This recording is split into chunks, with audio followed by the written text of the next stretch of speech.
اعوذ باللہ من الشیطان الرجیم بسم اللہ الرحمن الرحیم اللہ اکبر سبحان اللہ الحمدللہ استغفر اللہ الصلاۃ والسلام علیک یا رسول اللہ صلی اللہ علیہ وآلہ وسلم۔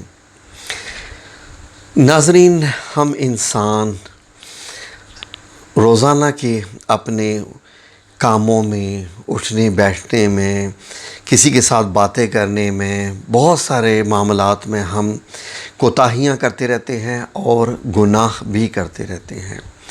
کوئی ایسا انسان نہیں ہے آج کے دور میں، اور پیغمبر جو ہوتے ہیں وہ معصوم ہوتے ہیں، باقی ہم لوگ جو ہوتے ہیں وہ گناہ گار ہی ہوتے ہیں۔ اور اسی لیے ناظرین، ہمیں سب سے پہلے اپنے آپ میں یہ ایک خیال رکھنا چاہیے، بڑی شدت کے ساتھ یہ خیال رکھنا چاہیے کہ میں ایک بہت ہی حقیر بندہ ہوں، میری کوئی اوقات نہیں ہے، اس لیے کہ میں کوئی طاقت نہیں رکھتا۔ جو کچھ میرے پاس ہے، میری صحت، میری زندگی، سب کچھ ہے جو اللہ رب العزت کا عطا کیا ہوا ہے۔ تو ناظرین، اس لیے ایسی حقیقت اپنے ذہن سامنے رکھنی چاہیے تاکہ ہم کس سے بچ سکیں؟ تکبر سے بچ سکیں، ہم کسی بھی ایسی سوچ سے بچ سکیں جو سوچ ہمیں برباد کر سکتی ہے۔ ناظرین، اللہ رب العزت اپنے پیغمبروں سے بھی یہ چیز چیک کرواتا رہتا ہے کہ ان کی سوچ اب کیسی ہے، پیغمبروں کو بھی آزماتا رہتا ہے، کبھی کسی طریقے سے، کبھی کسی طریقے سے۔ ایک چھوٹا سا واقعہ جو آپ نے بھی سنا ہوگا کہ اللہ رب العزت نے حضرت موسیٰ علیہ السلام سے فرمایا کہ موسیٰ علیہ السلام، جاؤ اپنے سے کوئی بھی ایسی حقیر چیز جو تم سے حقیر ہے وہ لے آؤ۔ حضرت موسیٰ علیہ السلام پھرتے رہے اور بالآخر تھک ہا کر دوبارہ رب العزت کی خدمت میں حاضر ہوئے اور عرض کر دی کہ یا میرے مولا کریم، اے میرے پیارے رب، میں نے ہر جگہ ڈھونڈ لیا، میں جگہ جگہ گیا، ہر طرف گیا، لیکن مجھے اپنے سے حقیر چیز کوئی بھی نظر نہیں آئی۔ ایک وہ پیغمبر جو اللہ رب العزت سے باتیں کرتا ہو اور وہ کہہ رہا ہے کہ مجھ سے اپنے سے زیادہ کوئی حقیر چیز نظر نہیں آئی، کیا خوبصورت سوچ ہے۔ اللہ رب العزت کیا بولے؟ میرے رب کریم بولا، یا موسیٰ، اگر تو اپنی جگہ پر کسی بکری کا بچہ بھی لے کے آ جاتا نا تو میں تجھ سے یہ نبوت ہی چھین لیتا، اگر تو یہ کہتا کہ یہ بکری کا بچہ مجھ سے حقیر ہے۔ ناظرین، اس کے بعد آپ خود اس سے اندازہ لگائیے کہ اگر وہ پیغمبر جو اللہ رب العزت سے باتیں کرتا ہے، اللہ رب العزت، یہ آج تک دیکھ لیجئے کہ کتنے پیغمبروں کو یہ نصیب ہوا ہے اللہ رب العزت سے کلام کرنا، زمین پہ بیٹھ کے، زمین پہ رہ کے، اور ایسے باتیں کرنا جیسے ایک بندہ دوسرے سے باتیں کرتا ہے، لیکن اللہ رب العزت نے ظاہر ہے کہ آگ میں سے آواز آئی، زیتون کے درخت میں سے آواز آئی، یعنی پردے کے پیچھے سے آواز آئی اور اللہ رب العزت سے باتیں ہوتی۔ تو حضرت موسیٰ علیہ السلام مختلف قسم کے جو ہے وہ کرتے رہتے، سوالات بھی کرتے رہتے اپنے رب کریم سے۔ ایک دفعہ حضرت موسیٰ علیہ السلام کو بہت ایسا پیار آیا رب کریم پہ کہ حضرت موسیٰ علیہ السلام کا دل چاہا کہ میں اس طرف کر کے سجدہ کروں، عبادت کروں جس طرف رب ہے۔ تو حضرت موسیٰ علیہ السلام نے پوچھ لیا، رب کریم، تیرا چہرہ کس طرف ہے تاکہ میں اس طرف منہ کر کے تجھے سجدے کروں، تیری عبادت کروں۔ اللہ رب العزت نے فرمایا کہ ایک آگ جلاؤ اور پھر اس کی طرف چاروں طرف گھوم کے مجھے بتاؤ کہ اس کا منہ کس طرف ہے۔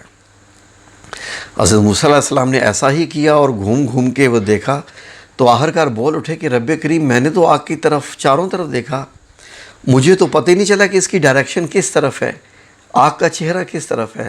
تو اللہ رب العزت نے فرمایا کہ میرا بھی ایسا ہی ہے، جس جانب بھی رخ کرو گے تو مجھے پاؤ گے، جس جانب بھی رخ کرو۔ تو ہم انسان جب گناہ کرتے ہیں ناظرین، آج کل کے دور میں، تو ہم کہتے ہیں کہ ہمیں کوئی بھی نہیں دیکھ رہا، نہ کوئی پولیس والا دیکھ رہا ہے، نہ کوئی ہمارا رشتہ دار دیکھ رہا ہے، چوری کرنی ہے یا زنا کرنا ہے یا کوئی اور گناہ کا کام کرنا ہے تو کار لو کون دیکھ رہا ہے؟ یہاں پر ہم مار کھاتے ہیں اپنے عقیدے کی وجہ سے، کیونکہ ہم اپنے رب کریم کو اپنے سامنے ہی نہیں پاتے۔ اسی طریقے سے حضرت موسیٰ علیہ السلام نے ایک بار اللہ رب العزت سے پوچھ لیا، اے پروردگار تو سوتا ہے یا نہیں، یعنی تجھے نیند آتی ہے یا نہیں۔ اللہ تعالیٰ نے ان کی طرف وحی نازل فرمائی کہ اے موسیٰ علیہ السلام، پانی سے بھرا ہوا ایک پیالہ اپنے دونوں ہاتھوں پر رکھ لو اور پھر میرے سامنے کھڑے رہو اور نیند کی آغوش میں مت جانا۔ پیالہ کا بھرا ہوا ہاتھوں میں رکھ کے دونوں ہاتھوں میں اب کھڑے ہو جاؤ۔ حضرت موسیٰ علیہ السلام نے ایسا ہی کیا، پھر اللہ تعالیٰ نے ان پر حضرت موسیٰ علیہ السلام پر ہلکی سی اونگ ڈالی، پیالہ ان کے ہاتھوں سے گر کر ٹوٹ گیا اور پانی بھی بہہ گیا۔ حضرت موسیٰ علیہ السلام کی چیخ نکل گئی اور گھبرا گئے کہ اللہ نے تو یعنی منع کیا تھا اس چیز سے۔ پھر اللہ تعالیٰ نے فرمایا، اے موسیٰ، غور کیجیے ناظرین، اے موسیٰ، میں آنکھ کی ایک جھپک بھی اگر سو جاؤں تو یہ آسمان و زمین دھڑام سے گر پڑے، یہ گر پڑے جیسے تیرا پیالہ زمین پر گر گیا ہے۔ اور یہ اللہ تعالیٰ کا اس قول کی طرف اشارہ ہے۔ آپ خود دیکھ لیجئے کہ اللہ رب العزت نے آیت الکرسی میں کیا فرمایا کہ اللہ رب العزت نے زمین اور آسمان کو تھام رکھا ہے، اور اللہ رب العزت کے لیے کچھ مشکل نہیں ہے ان تمام کی حفاظت کرنا، ان کا کنٹرول کرنا۔ اور وہی ولا سنتم ولا نوم، کہ نہ اس کو اونگ آتی ہے اور نہ نیند آتی ہے۔ سبحان اللہ و بحمدہ، سبحان اللہ العظیم۔ اس سے اندازہ لگائیے سورہ فاطر کی آیت نمبر 41 میں بھی اگر آپ غور کریں تو یہی ایک آیت کا ترجمہ ہے کہ یقینی بات ہے کہ اللہ تعالیٰ آسمانوں اور زمین کو تھامے ہوئے ہے کہ وہ ٹل نہ جائے، تو پھر اللہ کے سوا کوئی ان کو تھام بھی نہیں سکتا۔ وہ حلیم اور غفور ہے۔ ناظرین، کیا خوبصورت باتیں ہیں یہ باتیں ہمارے ایمان کو مضبوط کرتی ہیں۔ اب ایک اور سوال حضرت موسیٰ علیہ السلام نے پوچھ لیا۔ کیا پوچھا؟ اے میرے پروردگار، تو نے مخلوق کی تخلیق کیوں کی جب کہ ان سے تجھے کوئی ضرورت نہیں پڑتی؟ اللہ رب العزت نے قرآن پاک میں کتنی بار فرمایا کہ اللہ کو تو اس سے کچھ نہیں چاہیے۔ اللہ رب العزت تو دینے والا ہے، ہم بھکاری ہیں، وہ تو دینے والا ہے۔ اللہ تعالیٰ نے فرمایا، میں نے ان کی تخلیق اس لیے فرمائی تاکہ یہ مجھے پہچانے، مجھ سے اپنی مرادیں مانگیں اور میں ان کی مرادیں پوری کروں، اور میری نافرمانی کے بعد مغفرت اور بخشش کی درخواست لے کے میری خدمت میں حاضر ہوں، اور میں ان کے لیے مغفرت اور بخشش کا پروانہ جاری کروں۔ ناظرین، آپ بتائیے، جب آپ کوئی گناہ کر لیں، کوئی ایک ایسا کام ہو جائے جو رب کریم کو پسند نہیں ہے، تو گھبرائیے مت۔ توبہ کا دروازہ آپ کے لیے کھلا ہے نا، جائیے اللہ رب العزت کے ہاں گڑ گڑا کے معافی مانگیے اور رب کریم سے یہ التجا کیجئے کہ یا اللہ میں آئندہ ایسا نہیں کروں گا، یا اللہ مجھے شیطان سے بچا لینا، مجھے شیطان سے اپنی پناہ میں رکھنا کہ میں آئندہ ایسا گناہ کروں، مجھے معاف کر دے یا رب کریم۔ اور اگر آپ نے وہ گناہ دوبارہ نہ کیا تو سمجھ لیں کہ آپ کی توبہ قبول ہوگی، اور اگر آپ نے وہ دوبارہ گناہ کر دیا تو سمجھ لیجئے گا کہ آپ کی توبہ قبول نہیں ہوئی تھی اور آپ کی نیت بھی ٹھیک نہیں تھی۔ ایک اور سوال حضرت موسیٰ علیہ السلام نے پوچھا، اے میرے رب، کیا تو نے کوئی ایسی چیز بھی پیدا کی ہے جو تیری جستجو میں رہتی ہے، تیری جستجو میں؟ اللہ تعالیٰ نے فرمایا، ہاں، مومن بندے کا دل جو میرے لیے خالص ہے، مومن بندے کا دل جو میرے لیے خالص ہے۔ موسیٰ علیہ السلام نے پوچھا، یہ کیسے میرے پروردگار؟ اللہ تعالیٰ نے موسیٰ علیہ السلام سے فرمایا کہ جب مومن بندہ مجھے نہیں بھولتا تو اس کا دل میری یاد سے لبریز رہتا ہے، اور میری عظمت اس پر محیط ہوتی ہے، اور مجھے جو یاد کرتا ہے میں اس کا ساتھی بن جاتا ہوں۔ اب بتائیے ناظرین، ہم اللہ کو کب کب یاد کرتے ہیں؟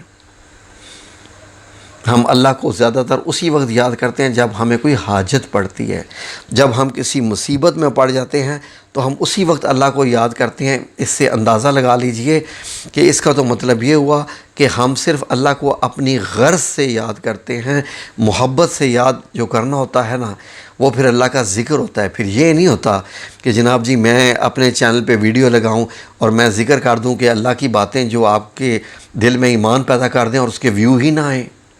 اور اگر میں یہ کہہ دوں جی کہ ایک وظیفہ ہے، یہ وظیفہ کرنے سے آپ کے لاکھوں کام ہو جائیں گے، آپ کے بگڑے ہوئے کام بھی سنور جائیں گے، اور اس پہ لاکھوں کے حساب سے ویو آ جائیں، تو اس چیز سے اللہ رب العزت اس چیز کو پسند نہیں کرتا۔